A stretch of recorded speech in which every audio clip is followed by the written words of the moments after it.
Manipal ಈಶ್ವರನಗರದ downtown bar and ರೆಸ್ಟೋರೆಂಟ್ನ ಪಾಲುದಾರ ಕಾರ್ಕಳ ಬೈಲೂರಿನ ನಿವಾಸಿ ಕೃಷ್ಣರಾಜ್ ಹೆಗ್ಡೆ ಅವರು ವಿಷ ಸೇವಿಸಿ ಆತ್ಮಹತ್ಯೆ ಮಾಡಿಕೊಂಡಿದ್ದಾರೆ.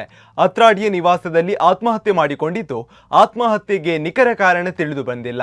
ಉಡುಪಿ ಮಣಿಪಾಲದಲ್ಲಿ ಹೋಟೆಲು ಉದ್ಯಮ ನಡೆಸುತ್ತಿದ್ದ ಇವರು ತಾಯಿ, ಪತ್ನಿ, ಪುತ್ರನನ್ನು ಅಗಲಿದ್ದಾರೆ. ಬೈಲೂರಿನಲ್ಲಿ ಧಾರ್ಮಿಕ ಕಾರ್ಯಕ್ರಮಗಳಲ್ಲಿಯೂ ಮುಂಚೂಣಿಯಲ್ಲಿ ಸಕ್ರಿಯರಾಗಿದ್ದು, ಇನ್ನು ಈ ಬಗ್ಗೆ ಹಿರಿಯಡ್ಕ ಪೊಲೀಸ್ ಠಾಣೆಯಲ್ಲಿ ಪ್ರಕರಣ ದಾಖಲಾಗಿದೆ.